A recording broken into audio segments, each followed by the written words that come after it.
Bonjour à vous communauté, mon nom est Yves Lantier, bienvenue en résumé d'actualité avec une pointe d'humour et d'humanisme. Alors communauté, j'espère que vous avez passé une excellente semaine. À Montréal, il a commencé à faire beau, mais on ne se cachera pas les choses. Disons que la température est clairement bipolaire. Il y a des journées où on peut avoir des températures que je vais qualifier comme étant clémentes, là, mettons aux alentours de comme 6, 7, 8. Par la suite, dans la même journée, il va y avoir une tempête de neige. Le lendemain, il va y avoir du verglas. Fait que bref, on n'arrête pas de se promener comme ça, on ne sait plus quel manteau mettre. Mais ceci étant dit, on peut quand même se dire une chose, c'est que les journées sont de plus en plus longues et que le printemps s'en vient. Alors même si c'est dur à croire, il reste que oui, le printemps s'en vient, vous en faites pas. Maintenant, qu'est-ce qui a beaucoup retenu mon attention cette semaine dans l'actualité? En fait, moi, c'est quelque chose que j'ai vu seulement hier et c'est quelque chose qui retient beaucoup mon attention, surtout par rapport à tout le litige qu'il y a au niveau géopolitique depuis peut-être une décennie. C'est hallucinant. Alors, je veux parler de l'arrestation tout nouvelle du très connu Julian Assange. Alors, Julian Assange, c'est qui? C'est en fait un hacker qui a été très connu au niveau international des suites à avoir fondé le fameux site WikiLeaks en 2006. Alors, Julian Assange avait vraiment un background de hacker depuis les années, peut-être fin des années 80, mais il a vraiment mis ses pions au niveau international. Il s'est fait connaître de la communauté internationale à partir de sa fondation, d'après moi, de WikiLeaks en 2006. Et par la suite, WikiLeaks, c'est en 2007 où on va voir apparaître quelque chose qui va faire scandale au niveau international. Mais je veux tout simplement revenir un peu au fait que Julian Assange est un homme de 47 ans, originaire d'Australie, qui s'est promené un petit peu partout dans le monde et qui a fait sa renommée mondiale, surtout des suites à avoir attaqué différentes institutions, entre autres américaines, puis même, je dirais plus particulièrement l'armée et les services secrets américains. Alors, il a fait tâche à des institutions américaines, ce qui a été, bien entendu, un immense conflit avec toute l'administration américaine, et ce, depuis une décennie maintenant. Alors, Julian Assange a été arrêté à Londres alors qu'il était dans l'ambassade de l'Équateur, qui est un pays en Amérique centrale, et il avait reçu l'asile par l'Équateur depuis, je me souviens plus exactement quand, mais en tout cas, ça faisait plusieurs années. Et théoriquement, on n'a pas le droit, même si, exemple, on était ici au Canada, si comme par exemple, je sais pas, moi disons, l'Équateur, on prend l'exemple de l'Équateur, si l'Équateur décidait d'offrir l'asile à quelqu'un que le Canada veut avoir, veut juger pour une raison XY, du moment où il est dans l'ambassade, on n'a pas le droit d'aller le chercher, sauf si l'ambassade accepte qu'on le prenne.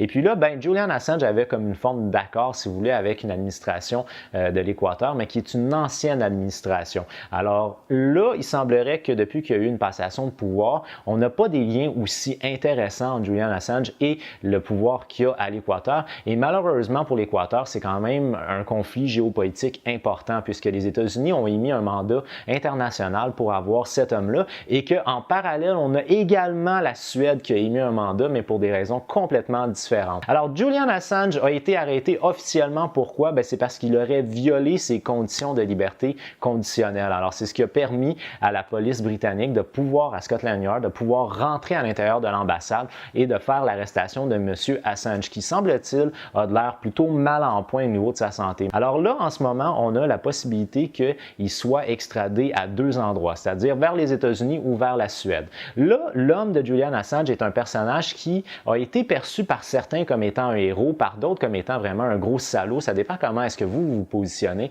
Mais ce qu'il faut savoir, c'est qu'il a permis la fuite de plusieurs, mais vraiment beaucoup de documents de classés secrets. Sauf que sur un point de vue plus personnel, cet homme-là est poursuivi, ou du moins il y avait eu des accusations pour des crimes à caractère sexuel en Suède sur deux jeunes femmes. Et puis là, en ce moment, il y en a une, semble-t-il, que les accusations avaient tombé, mais qu'elle voudrait peut-être reprendre les procédures. Alors, il se pourrait qu'on ait une demande d'extradition vers les États-Unis et il se pourrait qu'on en ait une également vers la Suède. Plus particulièrement pour le cas des États-Unis, c'est un homme, Julian Assange, qui avait permis la fuite d'un paquet de séquences vidéo, mais entre autres, il y en avait une qui avait fait le tour de la planète. C'était une vidéo dans laquelle on pouvait voir un hélicoptère de l'armée américaine qui ouvrait le feu sur, tu avais une petite camionnette, puis ce qui était à prime abord interprété comme étant potentiellement des terroristes à Bagdad en Irak, il s'avérait que finalement c'était des journalistes avec leurs enfants. Je ne vous passerai pas la séquence vidéo parce que moi j'ai trouvé que c'était quand même assez dur à voir dans la mesure où on voit vraiment ouvrir le feu sur des familles finalement. Alors ça c'est quelque chose qu'on avait fait le tour de la planète avec ça parce que l'armée américaine avait comme un peu banalisé le fait de tuer des enfants, si vous voulez, en disant comme quoi si c'était des journalistes, il y avait juste à pas amener des enfants dans une zone de guerre, ce qui se comprend mais qui est quand même assez froid comme genre de perception des événements. Bon là par la suite, que Julian Assange a fait couler au travers de Wikileaks un paquet d'informations qui ont été très problématiques à l'administration américaine, entre autres des informations concernant les fameux emails de Hillary Clinton qui ont été une arme de prédilection de Donald Trump pendant la campagne présidentielle. Alors Julian Assange a quand même permis d'une certaine manière à donner des arguments forts à Donald Trump pour combattre Hillary Clinton. Maintenant, une autre chose qu'on doit savoir, parce que le personnage est en soi très controversé, c'est que il est possible que Julian Assange ait fait affaire avec les Russes. Alors en gros, il semblerait que Wikileaks faisait affaire avec un groupe ou un hacker particulier qui venait de la Roumanie. Mais il semblerait que, après avoir fait des grandes recherches, on aurait découvert que en fait, c'était les services secrets